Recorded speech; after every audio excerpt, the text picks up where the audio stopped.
Welcome to another episode of The Brand Called You, a video and podcast show that brings you knowledge, experience, and wisdom from hundreds of successful individuals from around the world. Today, it is my unique pleasure to welcome a very, very accomplished professional, Deepak Thombre. Deepak, welcome to the show. Thank you so much, Ashutosh. It's such a pleasure being back with you on this show, especially because we've been classmates during MBA days, and my memories of our hostel days come back to me in a flash. Correct. So thank you so much, Ashutosh. It's a privilege. Thank you. So Deepak is an engineer and he's an MBA from Bajaj. So he and I are both classmates, and he was always the brighter of the two of us. I also always used to go to him to solve my maths and econometrics problems. Deepak's had a very successful career. He's a certified coach, and most importantly, he's a very accomplished classical singer. So Deepak, tell me a little bit about your early work and some of your learnings. As you know, Ashutosh, both of us got into work in 1979, and that's when my professional journey began too. I'd stepped out into the world of work with a very open heart and a mind to actually do my best at each stage in my life. I'm just with the desire to be recognized as a person who was well respected and liked because of his hard work, dedication, honesty, decent behavior, and of course, exemplary performance. So this was the only motivation when I actually began my work. And I had actually no idea where my life was going to take me. And neither did I have any strategy or any great thought in my mind that 20 years from now, this is the position that I want to have. Nothing of that kind entered my mind. The only thought, Ashutosh, was to make the best of what I had at hand, do my job well, become financially stable, be good to people, and keep searching inside me and exploring myself to debottleneck my own constraints that I had within myself. And of course, continue that search for something that we call happiness in our lives. Correct. So this was the motivation which brought me to the corporate way of life. You know how it all began, Ashutosh. Post this, actually, I never thought that, I'm going to really have a roller coaster ride in my career. I never imagined that. Very little had I thought that, I'm entering into a phase of my life where change, transition, challenges, and learnings are going to be constant for me. So it all began in 1979. I joined this company called Greaves Physico as a management trainee. And so how it all began, I must share this very short anecdote with you as a matter of interest. After I completed my management training program, we were into foundry chemicals. So we had to deal with the iron and steel industry. Okay. And 6 months post my training program, my boss called me to his office and said, Deepak, it's now time that you get transferred to your independent territory. And this is a territory which is very competitive. You have to manage sales there. And it was a small territory with about, 5 to 6 lakh rupees sale annually, which is actually nothing. So your job is to enhance this sales in that territory, is what he told me. But at the end, he made a statement. He said, you know what, Deepak, while I can see that you're intelligent, you've learned everything about our product lines and applications. So he said, I envisage that you'll have a problem in making a career in sales. I see. So I started wondering to myself, why is he saying that? And I asked him, what makes you think like that? So he said, it's just my gut feel, based on what I've seen of you in the last 6 months. Ashutosh, I've been a very shy person from the beginning, sort of a low profile guy. I never wanted to make myself prominent anywhere. And so he said that probably different qualities are required for a sales guy. And, I'm not sure, but then, the world is an open place. See what you can do. And it was an eye opener for me, Ashutosh. Then that's when I resolved to myself that, I think I'm going to change myself. I'm going to do whatever it takes. And, that's sort of I can do it attitude probably was born in my mind at that time. And I thought, yes, I just have to make it happen. I don't know what I was going to do. But then with this thought in my mind, as I started my work in an independent territory and took charge of sales there. Wonderful. So, as I said, it's been a roller coaster ride for me all through. Right. I'll come back to a few anecdotes, maybe a few moments later. I'd love to hear some of those. Sure, sir. Physico, what happened? Okay, so Physico was a great learning ground for me. I had to meet new customers. I had to position my company in a way that we start getting new orders for this company. 6 months down the line, very frankly, I didn't have a single order in my bag. Okay. And then my boss called me again. He said, Deepak, what's happening? You've been there for 6 months and, I haven't seen any results yet. So typically I was used to a lot of hard work, day in, day out. I would work hard. I would call on customers. I would talk to them about our products, applications, but they would just offer me a cup of tea and say, yeah, I think, your competition is very strong. Your competitors are, sort of giving us much better prices than what you're offering. They give us high credit. So I was just floored. Yeah, I mean, I'm just trying my best to see what I can do. But despite that hard work, I just couldn't make much inroads. So when my boss called me, I told him, sir, this is what the customers are saying. They want a better price. They want higher credit.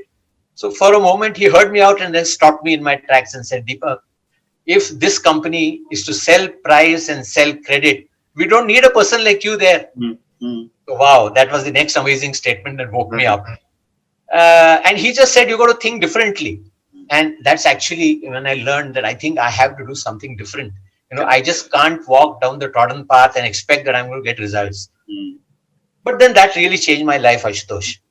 I then went ahead and I offered a very high price product line to our customers, and I did trials for that product on the shop floor.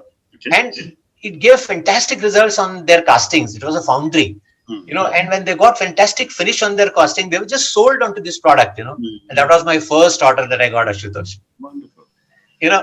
So that's how it all began. And of course, what a great story. What a great story. Absolutely. Yeah. So tell me, you work for several companies, and I know that you're on the board of some companies now. If you were to look at the entire 38, 39, 40 years of work, what would you say are 3 key milestones that have changed your life in this journey? Wow, what a fantastic question, Ashutosh. So let me first take you through what all I went through very briefly, and then I can come back to the milestones if that's okay with you. Okay, sure. So I've worked across multiple industries, iron and steel, cement, chemicals, engineering goods, non-ferrous companies, which included aluminum, copper, zinc, all the time into manufacturing. And I worked through multiple geographies. I changed 11 times. I changed my job 11 times, Ashutosh. It was, and when I began my career, never had I imagined that I was ever made to change my job like this, But then I went through 11 changes. And as I said, those changes were all fantastic. I learned a lot out of those. So it was all these industries. I worked in my roles. I worked across sales and marketing a lot for the first many years. After that, commercial, I became head of purchase. So I handled commercial function for a while. After that, I got into handling joint ventures, mergers and acquisitions. And so it's been a full spectrum of things that I did during this journey, working for MNCs, working for Indian companies, for family-owned businesses, and, just transiting through multiple cultures and different leadership styles. So this has been my, in a nutshell, that journey that I've been talking to you about. The most challenging situation was about having a negotiation with 3 militant unions. Correct. And, we were out in the plant for practically 15 days. Wow. And I didn't know whether I'm going to come back home safe or not.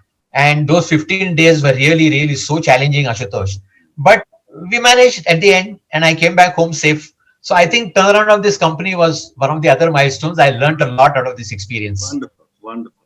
So now moving forward, let's move forward, and I want to move to the next section. But any other anecdote or learning that you have that you want to share? Yes. So I want to do that for one more role that I did, which was as head of international marketing when I was with this Vedanta group. Okay. And I was heading the international marketing of copper. And the idea there was that, the domestic market was tanking, and we're not doing all that well. And the entire responsibility was on exports to try and grow this business significantly. And out of the blues, I was given a target by the owner saying that your job is to take export sales from, if you're exporting copper rods, by the way. So I'm going to talk in as a measure of tons, metric tons. So the sales was 200 tons in the previous year, and my target was 18,000 tons in the next year. And I fell off my chair. Yeah, I never imagined this is going to happen. I told my wife that, came back home and told her, I don't think this is going to be possible. And, I better start looking for a job. I don't know how can ever be done. So I must give credit to my wife, Madhuri. She gave me a lot of support. She says that anyway, downside is always there. Why don't you just give it a try? And we just managed to clock a sales of 19,000 tons in that year, starting from building a team, meeting export customers, The name of our company was not known to the outside world. And so I think this was a major milestone. It proved to me that human potential is infinite, and human beings can do anything in their lives. If I could do it, I'm sure, all barriers could be crossed and any human mind can You're being achieve very it. modest and are underselling yourself, but I think you've achieved a lot in life. So, Deepak, let's move to the next section. Yeah, And sure. after you stepped off the so-called treadmill of the corporate world, you got yourself certified as a coach. And here again, I must credit you for having inducted me as a coach as well, But let's talk coaching now. Why has coaching become so relevant in India? Traditionally, Indians were always coached either by an elder in the family or by some senior in the company who took a liking to you. Why are people willing to pay money for coaching now? Yeah, so that's an interesting question too. See, my own belief, Ashutosh, is that, India over the past few decades and now as well as in future is going to go through very exciting times. Mm-hmm. And exciting times in terms of economic and business imperatives. And, as business leaders look for strategic drivers that will help in achievement of their plans in this competitive, highly competitive, complex world, one of the key factors is the need to be contextually appropriate in leadership with critical competencies. Correct. And, business cycles have become short, and the need to be flexible for leaders, is huge. So to that extent, leaders need to explore their innate potential in a way that they adapt to these changing conditions as India goes through this, a big change, from where it was to where it is going to be in future. So considering this, I think coaching is a very, very appropriate support or help which leaders can take to try and help them explore their potential, and explore needs for them, which can help them to take them where they want to go. And this builds in a lot of flexibility in the leadership mind. And therefore, I think leadership, for making this change in leadership styles, in adapting to the changing context, I think coaching is the only appropriate leadership development mechanism. And that's why I think, it's become very, very relevant. It is becoming these days. Terrific. So my next question on coaching is that if I'm looking for a coach, what should I look for in my coach?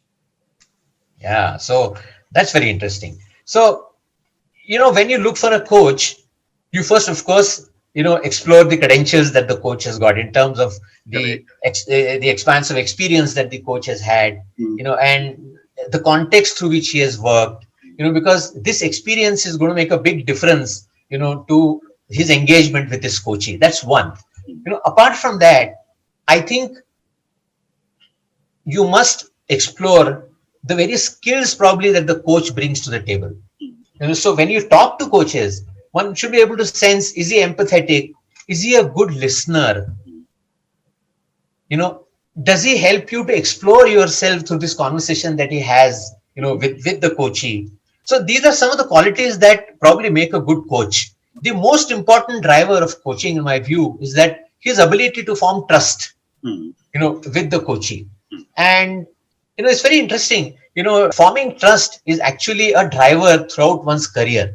And, that is something that makes a big, big difference to the outcomes. Because first, you must have a stamp of reliability. And that's what coaching, I think you must look for coaches, that ability to form trust quickly, and that ability to hope that he is my reliable thought partner in my own journey. Very interesting. So one more question for coaches before I move to another segment. And again, from a coachee's perspective, since you are the coach, I'm asking you this. How do I, as your customer, evaluate you? Okay. So as I said, first, you got to look at the credentials of the coach. Once you accept that probably, these are the qualities in my coach that I would like to have in engaging with. Yeah, no, let's say that you're my coach. And right. After 3 months, how do I evaluate that you are a good coach for me? Wonderful. So in a coaching engagement, it's all about helping the coachee to explore himself. And one of the things that coaches should refrain from doing is telling the coachee as to what he should be doing, because he has done it all. Coaching is to make successful people even more successful. So once the coachee gets a feeling that, yes, this is a guy I can trust, I can frankly share my mind with him, and he's making me think, about, my own future. And I'm able to then arrive at a thought process, which I think, wow, this is something that's going to help me a great deal, that you have hit upon the right coach. And you are then, at the same time, you have been during your engagements, you have been very free to have this free and frank conversation with your coach, and you feel very comfortable with him. He's the right coach for you. Terrific. So I'm going to move forward now. Sure. Deepak, you and I are of similar vintage. And, given today's healthcare, most of us will have very long lives ahead.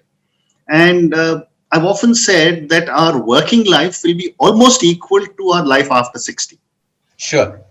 Yet most of us don't plan for life after 60. You seem to have done that well, with all your multiple interests. At what stage should a person start thinking of life after 60 and plan for it? Here is what I did.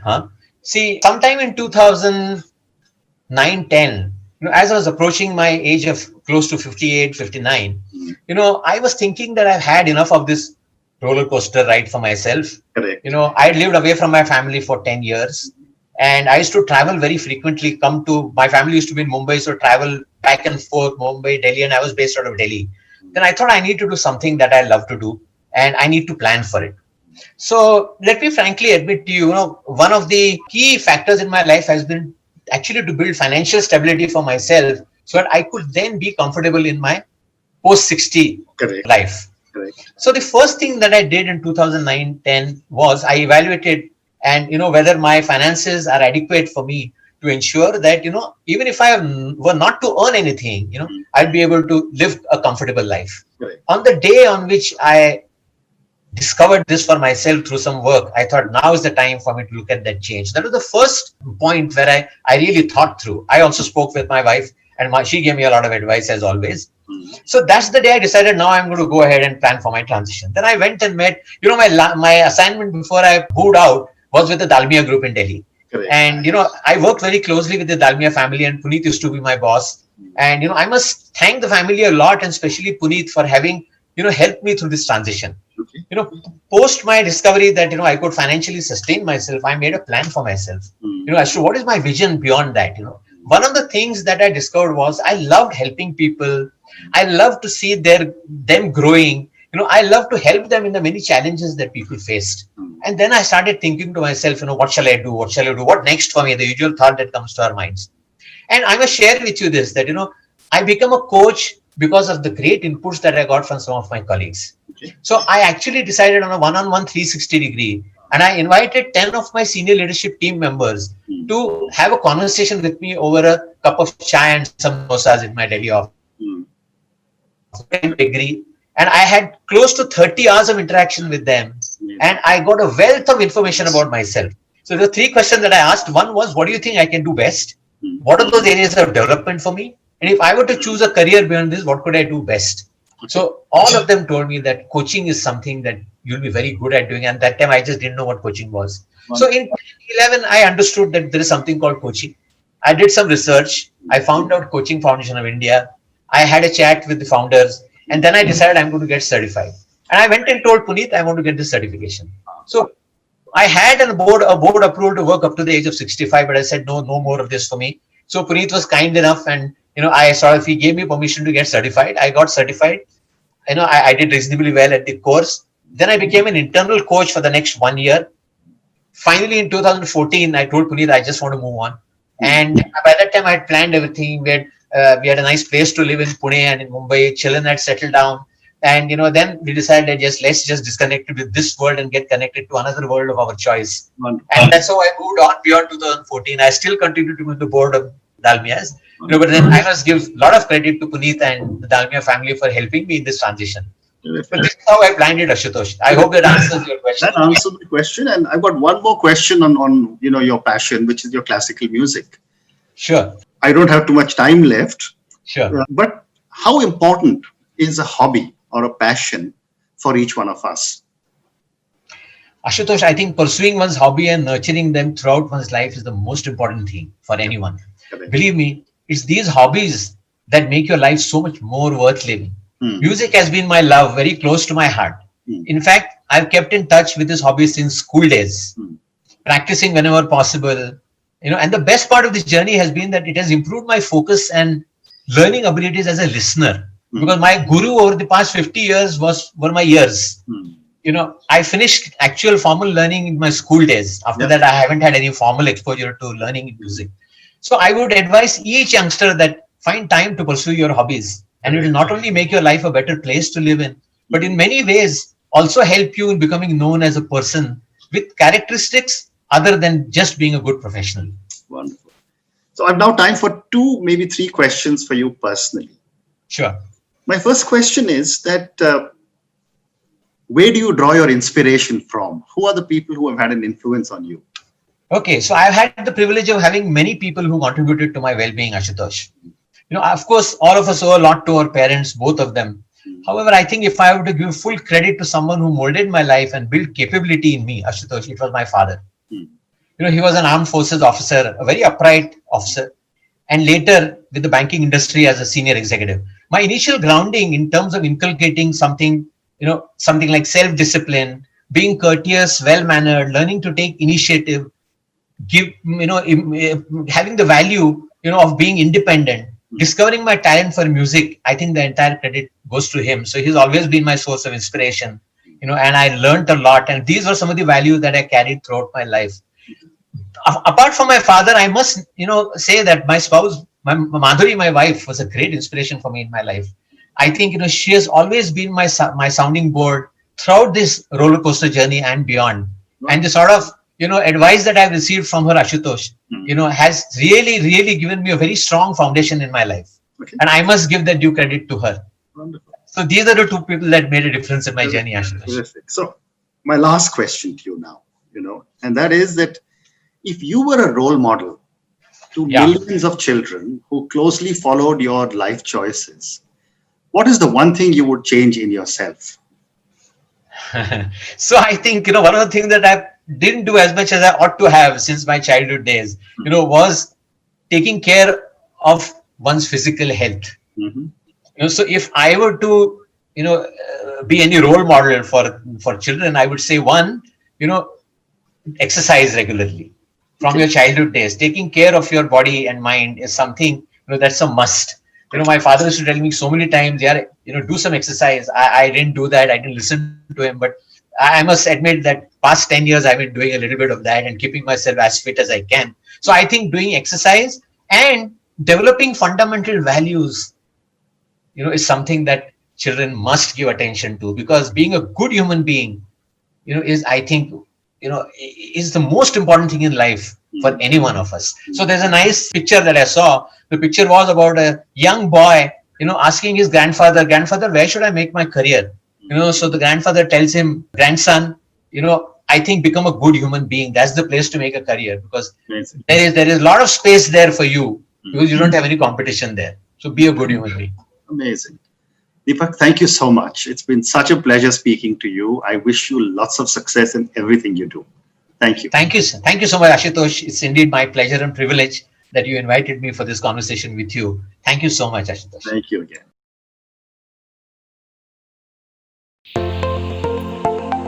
Thank you for listening to the Brand Called You videocast and podcast, a platform that brings you knowledge, experience, and wisdom of hundreds of successful individuals from around the world. Do visit our website www.tbcy.in to watch and listen to the stories of many more individuals. You can also follow us on YouTube, Facebook, Instagram, and Twitter. Just search for the Brand Called You.